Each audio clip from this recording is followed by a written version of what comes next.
Sadie, when your father talked to you about what it was like being a slave and what it was like getting his freedom, what do you remember about that? Did he say it was terrible being a slave? He was only 7 years old when surrender came, and he really didn't know very much about slavery.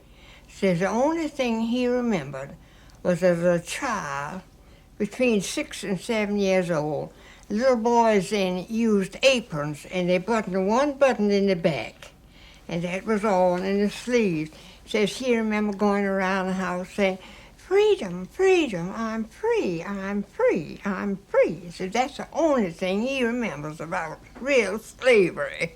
Now, and when you talk about surrender, you mean, tell me a little bit, the surrender means what? Means slavery is over. You're free. And the surrender was Lee at Appomattox, Lee surrendering to the That's Union. right. That's right. Would When you Lee tell me surrendered, that was surrender. At Appomattox, that was surrender. And your mother was unusual, wasn't she? Being a mother and being a working person. Yes. Did that inspire you later on to choose a career? All the time. There was never anything that happened in my life.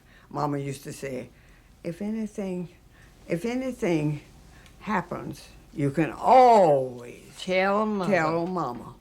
And there used to be a book, Tell Mama. And we told Mama, if Mama had asked us anything, she didn't have to take anybody else's word for it. She knew we were telling the truth. And you know, until today, she said, you don't lie to anybody. Says, if you lie, you are afraid of them. Your parents always told you to present yourselves in a dignified way, but Bessie, you had a pig that your father didn't approve of. Tell me a little about that.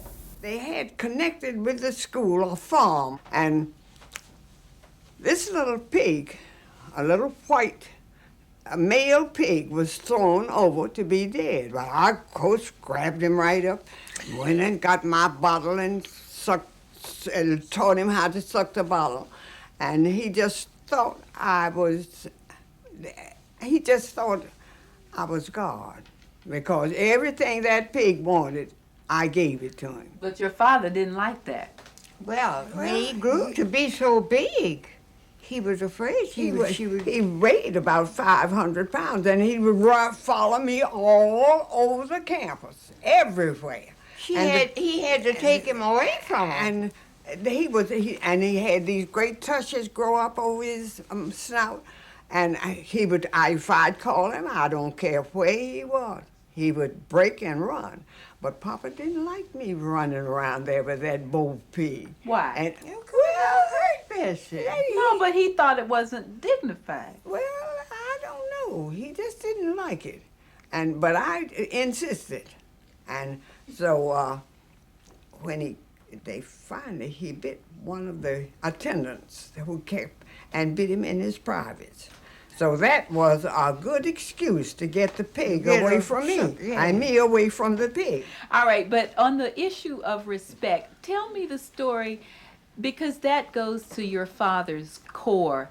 He insisted on respect, and you respect people and they respect you. Like the white people would always call people by their first names. Tell me about how your father insisted that black people be called by Mr. and Ms. One way. If they didn't know your first name. They decided that they would call each other Mr. and Mrs. Delany. And that's what they did. They set the example. And when we would ask him, they call Aunt Amy. He says, is she married? I said, yeah. Well, if she's married, she's earned her title, and you give it to her. She's Mrs. And he insisted that we called all the people around there would call you Aunt Sookie and Aunt anything to keep from calling you Miss. So it must have dawned on him that Miss and Mr. were titles of respect.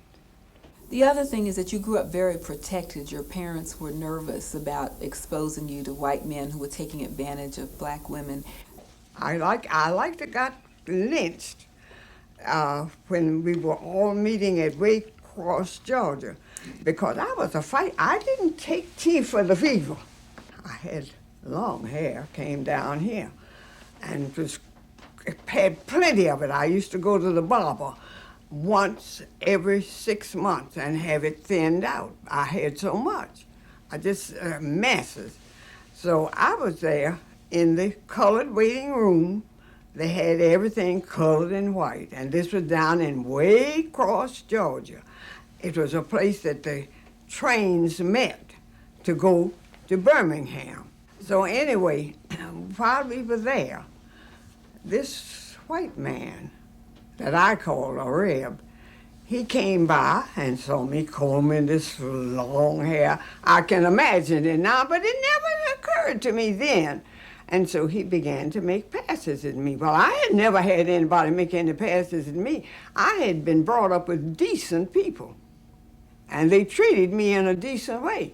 And when he made a pass, I said, get out of here and go on around there with your other whores and your side. So he, this nigger bitch has insulted me. The crowds gathered, and they looked in to see this woman. I didn't seem to be bothering anybody, but he just insisted this nigger bitch had insulted him. When the train came, they got on the train and let me go on. And I think that the people were very glad. I think that most of the people realized that he was drunk.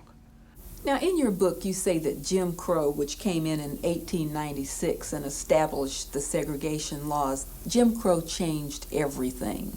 How did it change your life? We loved the whole family. 2 families of us would get together once a year and go to the park. And then something changed all of a sudden, right, Yeah. Sadie? Well, when we went to the park, we'd always get in front of the streetcar, 5 cents to go out to the streetcar. And this time the man said, get to the back of the car. I said, well, why? We want to get to the front. We want our we hair have to go blow through then. our hair, you know. He said, it's getting so long, you have to get to the back. And then we found out that it was Jim Crow. And so we went on and got in the back of the car, and we got out there. And then when we went to get water, then every place had a dipper, a tin dipper. And you just take the tin dipper and dip and drink your water. And this pool had a round place, but they had put something over the middle of it, just a slat over the middle.